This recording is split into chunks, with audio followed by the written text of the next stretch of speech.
Welcome to the Unapologetic Man Podcast, the only podcast that's all about self-improvement, confidence, success, women, and being a man without making any apologies for it.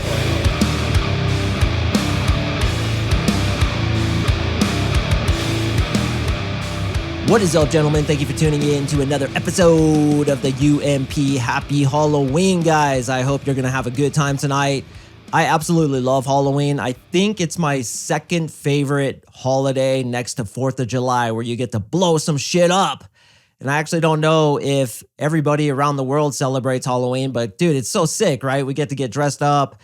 It's all about ghosts and ghouls and goblins, and I love that shit, man. It's just something so alluring about death and darkness and ghosts and what is really happening on the other side. And I got 3 really good ghost stories for you. The final one is absolutely amazing. And I actually have a recording of a ghost's voice. And we're going to listen to that at the very end of this podcast. So make sure to stay tuned for that. So I'm going to kick this off with 2 of my own ghost stories. I've had 2 experiences with what I feel were ghosts.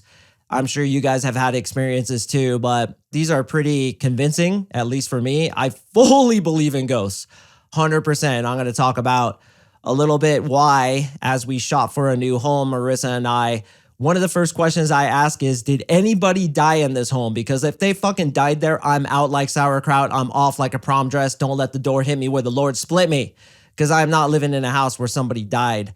We actually live on the front range of Colorado, and there were a bunch of buffalo herds exactly where we're living. And the Arapaho Indians used to live out here. And like when we bought our house, I was like, what if, an Indian died here? And I wake up in the middle of the night and I just hear this, Shumani tutanka oachi na hello CoachMarkSing. And I'm like, oh my God, there's a fucking Indian ghost in my house. But there hasn't been any experiences whatsoever. I think this place is clean. I don't know about you, man, but I can feel that shit. I swear to God, I can sense it.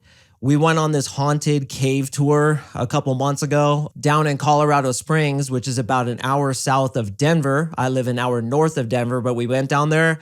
Man, I felt some shit down there. I was like convinced that there were ghosts in there. I'm just super sensitive to that stuff because I meditate on a daily basis. And I think when you touch that part of spirituality, you kind of open up your third eye chakra, as it were, and you can sense that shit. So I want to ask you, can you sense that shit? Man, I lived in Japan, and that place is haunted, 100% haunted everywhere you go. Why? Because so many people have died there, like just stacks and stacks and stacks of bodies just left and right. And now in Japan, don't know if you knew this, you're actually not allowed to bury bodies. They have to be cremated because they've simply run out of space. So actually, one of my ghost stories does take place in Japan, and I'm going to launch into that. But before I do, boys, the reason why telling stories is so important is because girls love this shit. As human beings, we spent 200,000 years of evolution telling stories. And an interesting theory they have is that campfires actually created language, because we all sat around campfires and we started going, ooh, to each other. And then over thousands of years of evolution, we actually created language so we can communicate, and stories were derived of that.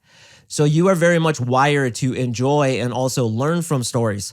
So if you're able to tell stories to women, it gets massive attraction, absolutely massive attraction. So I've done episodes about storytelling before. I'm not going to launch too much into it here because I want to save time for the 3 cool stories I have to tell you today. But search for my name, MarkSing, S-I-N-G, and then put storytelling in there. I've done an episode, I think it was like 2 years ago, about storytelling and how important it is. But make no mistake, man, storytelling is one of the biggest things I do to chicks, and I really rely on it to bring content into my conversations with women. And when I do that, I just get massive attraction because I have so many cool stories like the ones I'm going to tell you.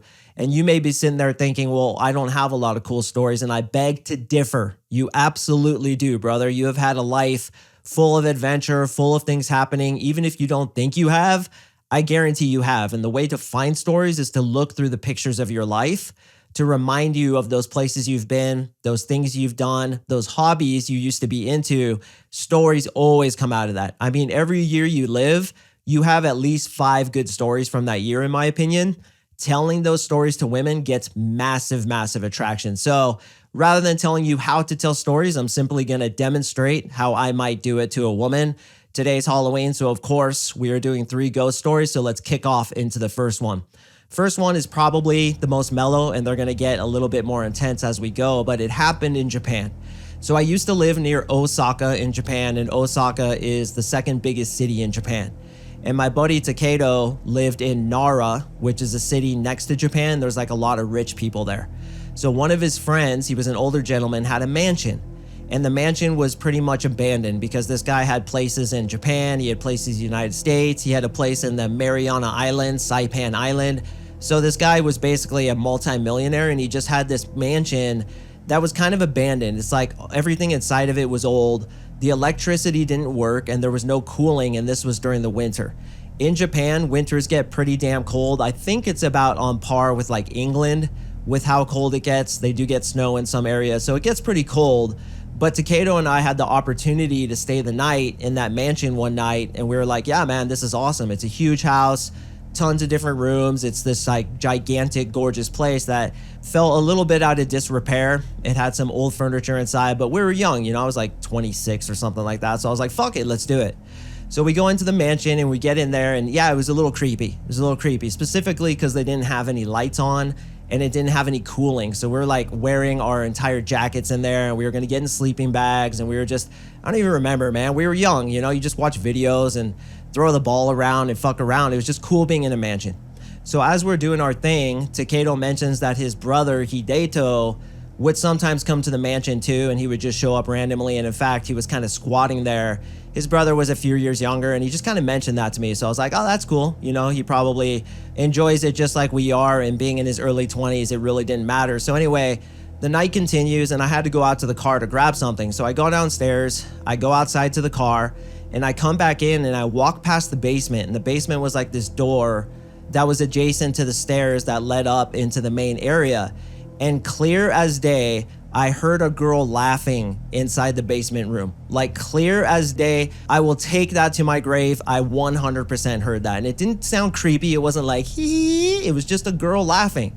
It sounded like a teenage girl laughing. So as I was walking back upstairs, I was like, damn, it looks like Takedo's brother is here and he's got some chick with him. So I go into the room and I'm like, hey, dude, your brother's downstairs.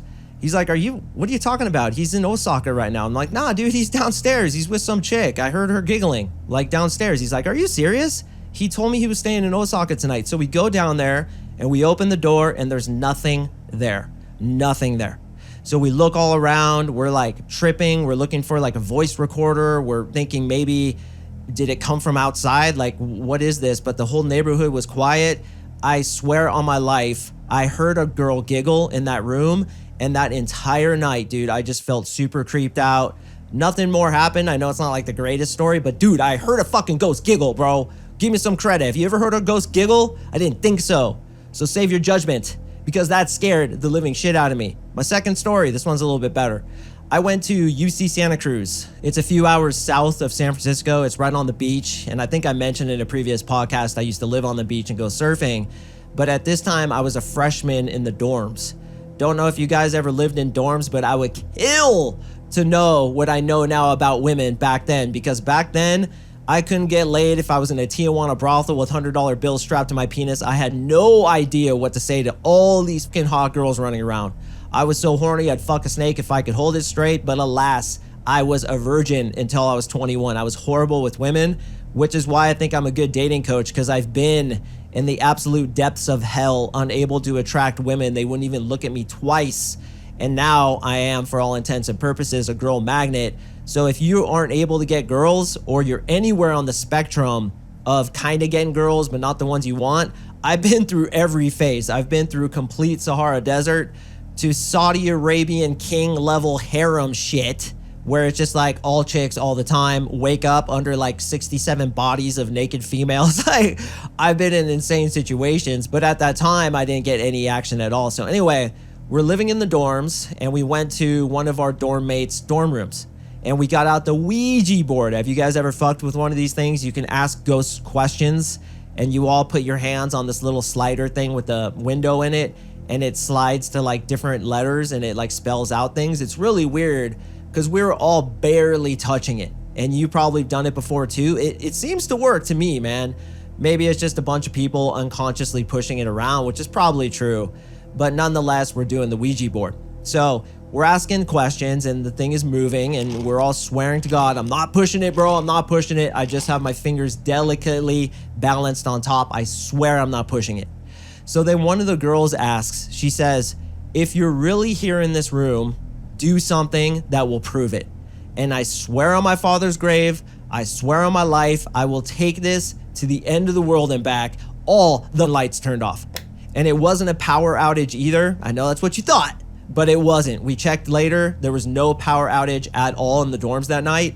Every single light went off, including one of those stand-up lights you get from Walmart where you like twist the thing and it goes click, and we literally heard it click. So the main light shut off. I think there was a desk lamp that went off, and then one of those like halogen lamps or whatever, the ones that stand vertically that have the little rotator thing, that shit went off. It was funny because we all dogpiled, like we all tried to get under each other. It was really interesting how human survival works. Like you just try to get under other people to save yourself. We just like all dogpile. We were all screaming, ran out of the building. But what's really interesting is a few days later, we talked to the RA. I think it's a remedial assistant. I don't know what the fuck it means. What's RA mean? Anyway, it's like the leader of the dorm, all right? We asked the guy, we're like, hey, you know, this ghost thing happened in this room. It was super fucking scary. And he told us that about 5 years ago, a kid committed suicide in that room. So I'd say that's my most terrifying ghost story. Maybe not the best one ever. I've never like seen a ghost with my eyes, but I can feel it, man. Sometimes you go to hotel rooms and you're like, there's something wrong with this hotel room, or you just feel it like in the corner, or even you can like feel them by you, like the barometric pressure changes or something, and you can just feel entities around you. I don't know if you agree with me, but I feel like I can. And dude, if I was gonna go buy a house and somebody died there, I would never, ever, under any circumstance, live there. And that leads me into my final story, which is super fucking interesting. And what's cool is I'm gonna play you a recording of a real ghost's voice. You can assess it how you want to. I believe it. Speaking on a voice recorder. All right, let me pull up my notes here. Tons of notes for you guys because I try to over deliver. All right, so have you guys ever heard of this thing called Fox Hollow Farm? Fox Hollow Farm and Herb Baumeister. Maybe you have, maybe you haven't, but I found this to be one of the most interesting ghost stories I've heard. And yes, I listened to about 10 of them to pick the best one for you champions because I always try to over deliver. So this guy named Herb Baumeister was a serial killer.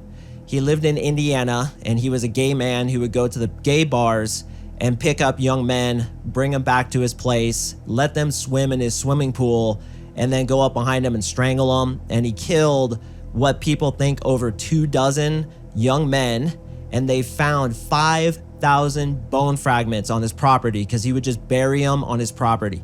There's actually video of this guy. It's funny. There was a news report where they were painting the side of the road and this raccoon died and the dude just painted over the raccoon's head.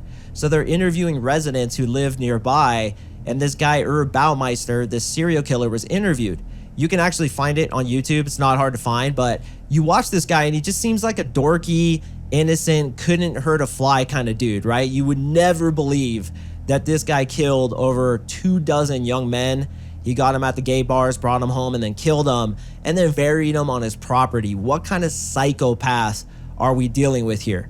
Whenever I think of psychopaths, it's always like the dude who you least expect. So the next guy who you feel is innocent, really nice to you, giving you great customer service, you should just punch him in the face, bro, because he's probably a psychopath. So this douche canoe, Herb Baumeister, kills all these dudes, and then he ends up killing himself. But in his suicide note, he doesn't even say where the bodies are or how many people he killed. He just said, my marriage is failing, my business is failing, so I'm committing suicide, and boom, he commits suicide.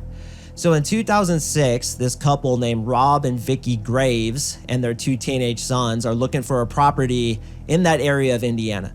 So they go to this place called Fox Hollow Farm, and they're like, dude, what the hell is going on here? They're selling this thing for like 1/4 of the price that it should be worth. What the hell is happening here? So they ask the real estate lady and they say, hey, what's happening here? And she tells them that this dude, Herb Baumeister, who owned and built this property, killed about 24 people and buried them all over the property, but no big deal. Do you guys still want to buy it? Get this, bro, Tendo. They fucking bought it. I don't know about you, man. I would not touch it. You couldn't even push that thing on me. Be like, here's a $2 million property, bro. It's yours for free. I'd be like, get that thing away from me, you fucking idiot. It's like you taking off your underwear right now and trying to like give it to me. I'm running the other direction. That's the way I'd react if they tried to sell me a place that 24 people were killed at and buried, by the way, on the property. They've found 5,000 bone fragments so far, and they think it's over 24. Hell no, but these idiots bought this place. Why would you do that? It makes no sense to me, because look what's about to happen. They're about to get haunted, motherfucker. So the first thing that happens is the wife, Vicky, is vacuuming, right? She's vacuuming next to the pool where, by the way, this motherfucker killed all these gay boys. She's vacuuming, and the cord of the vacuum pops out of the wall. And it's happened to all of us. You know, you're vacuuming and you accidentally pull and it pops out.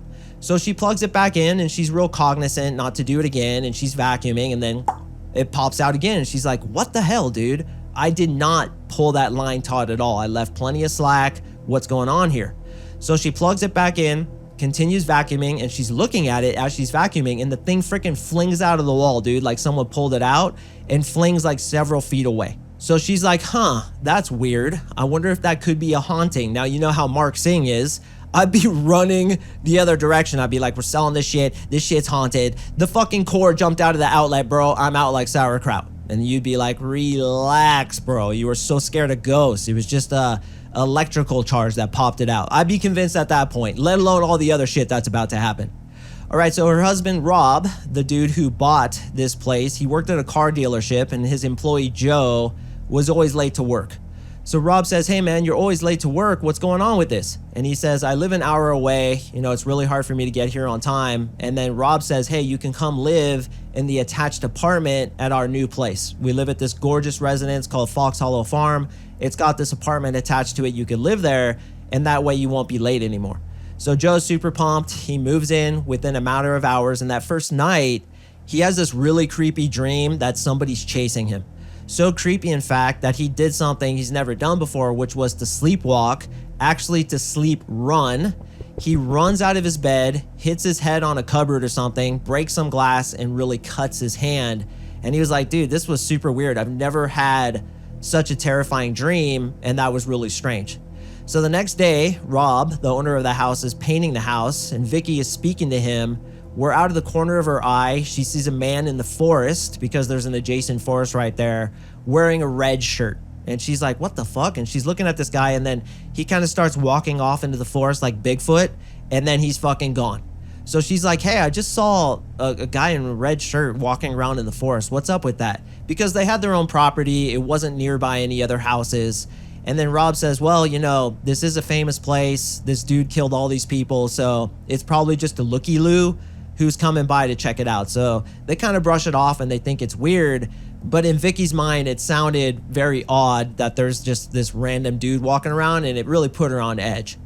So then several nights go by, and Joe, the dude who's renting the apartment, remember, which by the way is where most shit happened, he's doing dishes, and he hears knocking on his door. Bro, this one, I'd be so gone. I'd be like running. I'd be peeing as I'd be pooping as I run. Pooping as just like launching shit to make me go faster. That's what I'm talking about. Okay, so he's doing the dishes, and he hears knocking on his door. Okay, he's like, yeah, I'll be there in a second. The knocking continues. It gets harder and harder until the door is actually vibrating. And he's like, dude, Rob, relax. And he thinks it's Rob because there's no one around. Like, he lives on this dude's property. It must be either Rob or Vicky. So he's like, hold on, man, relax. So he goes over, he opens the door, and of course, there's nobody there. But then he notices the knocker. You know that thing you use to knock? It's literally being held up.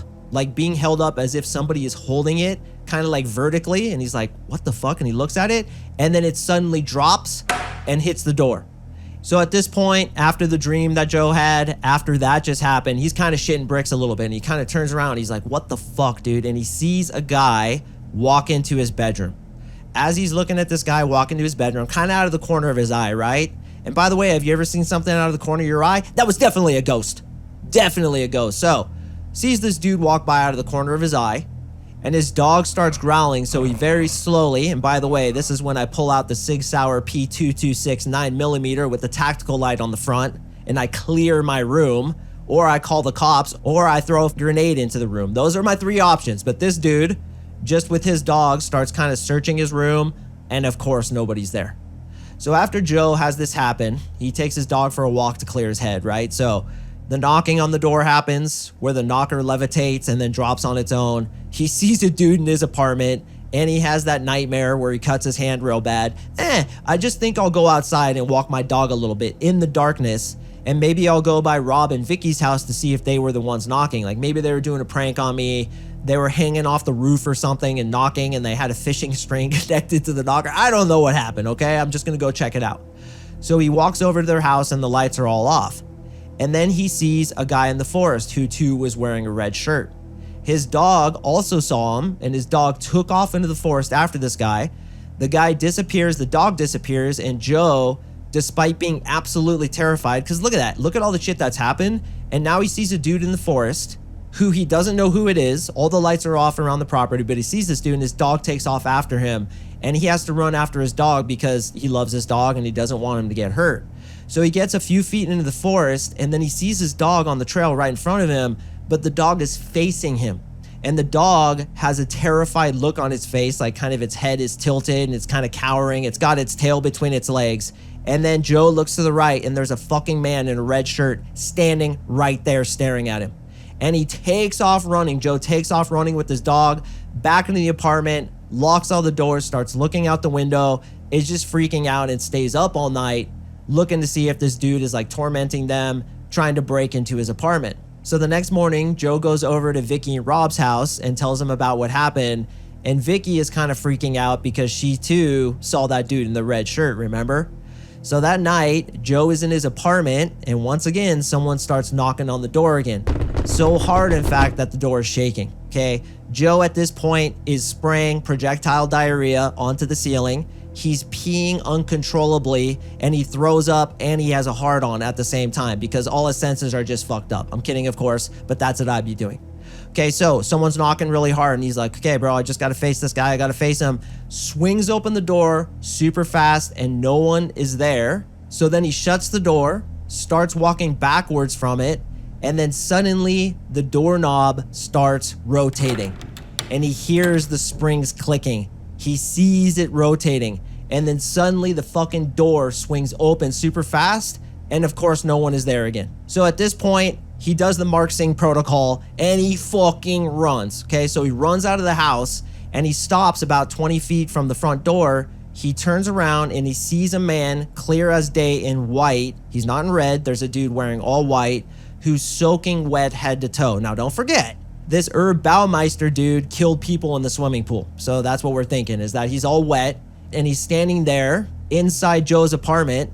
And once Joe sees this, he finally understands that there's some hairy shit going on, and he freaking runs to Rob and Vicky's place and tells them what happened. Okay, so at this point, they're all freaking out. So what they do is they all jump on the computer and they Google Herb Baumeister victims. I haven't Googled that myself. Please hold. I'm going to Google it real quick. Bro, you have to Google that, dude. There are some pretty terrifying haircuts on those pictures, man. Wow. 1970s for sure, 80s. Like where the hair is over the ears. How do you hear anything? The flock of seagulls haircut? Damn, he killed all these guys. That's fucked up. You're an asshole, bro. And then you see a picture of him and he just looks like a dweeb. Total dweeb. Okay, back to the story. So they're Googling all these kids, right? And the pictures that I'm looking at right now, which you're probably looking at yourself. And Joe's looking through the pictures, and suddenly, with utmost conviction, he's like, that's the dude. That's the dude right there who was standing in my apartment. So now they start theorizing. They're like, okay, so this guy killed over 24 young men. These young men are haunting us to maybe try to show us like what happened to them, right? The guy in red, who knows who he was? The guy in white, he's definitely a victim because I'm sitting here looking at his damn picture. Maybe they're trying to communicate with us. So that's what they conclude to kind of try to rationalize it to themselves, right? Because this is some scary shit. I guess they felt they couldn't move out. I would be at an Airbnb like 16 weeks ago, dude. Like the second I had that bad dream, I'd be like, yeah, this shit's haunted. I'm out. The second they told me, hey, by the way, 24 young men were killed here and there's bones all over the property, but hey, you can stay in our apartment, buddy. I'd be like, fuck you, I ain't fucking staying there, dude. I'll get an Airbnb. But anyway, this dude, Joe, is some different kind of motherfucker and he stays. Okay, so he stays there. So a few days go by and Joe goes for a walk with his dog, and he's on the trail, and sitting there out in the middle of the trail on top of the leaves, clean as day, was a human femur bone. Okay, so he's thinking to himself, this place has been combed over for thousands of hours by the police. They've dug up more than 5,000 bones, and yet this bone is just sitting here clear as day on a trail, just sitting on top of the leaves. I don't think so. The fucking ghost left it there, obviously. Maybe trying to tell them, hey, this is my femur bone, go DNA that shit and identify me to tell my parents. Who knows, man? I think there's a lot more here than we know and we're not supposed to know. It's part of the game that we don't know. And yes, I think that people can get maybe locked into a certain location or don't go to the other side because the trauma has somehow adhered them to the location where the trauma happened. I don't know, man, but I'm open-minded, dude. I'm very open-minded. Okay, so here's the kicker, man. This shit is fucking terrifying. And yes, I'm gonna play the recording for you. Don't you worry, I got your back. So a few days later, Joe's in his apartment and he's just doing his own thing and he hears scraping, almost like knives scraping against something. So he goes into the kitchen where he thinks the sound came from and he finds all his knives have been removed from the knife block. You know those like fancy knife blocks where you keep all your kitchen utensils? All the knives have been removed and they were arranged neatly in the bottom of the sink. Okay, so he's looking at them and he's like, what the hell is this, right? All my knives were removed, placed gently in the sink. What is this about? And then he's kind of looking at the island or the place where the sink is, and it's wood on the bottom. And there's all these cut marks in the wood that definitely were not there before. So as he's sitting there, he's like, what the hell is going on? Are these victims trying to communicate with me about what happened? Maybe he's trying to say like I was killed with a knife or something like that. So he gets a tape recorder out, which by the way is good ghost hunting protocol for your next ghost hunting adventure. So he gets his tape recorder out and he says, who is the person in the kitchen? And he listens really closely and he doesn't hear anything. So then his dog starts looking in a certain direction and kind of growling, and he keeps the tape recorder on and he says again, who is the person in the kitchen? So he thinks maybe if he uploads it to his computer and turns up the audio a lot, maybe he can hear something. So that's exactly what he did. He plugs it into his thumb drive, and it was 2006, so they did have the technology back then, and he puts it up on his computer and he hears a voice who, when he asks, who is the person in the kitchen? The voice replies back, the married one. So he's like, the married one? What the hell does that mean? So then they do a little more research with Joe and Vicky, and apparently every single person who was killed on this property was single because he was a young gay man and he was killed on the property. The only person who was married was Herb Baumeister himself. Here's the recording that Joe caught that night. Who keeps walking in the kitchen? All right, gentlemen, I hope you enjoyed today's podcast. I most certainly did. Once again, storytelling to women is ridiculously powerful. So definitely utilize that in your attraction building campaigns and you'll get tons of success out of it. I hope you guys have an awesome Halloween tonight. Be safe, open girls, have a good time. And remember, gentlemen, ghosts are fucking real, dude. Ghosts are 100% real. I'm 100% convinced, especially after hearing a story like that one. Have a great night, gentlemen, and I will see you in the next episode.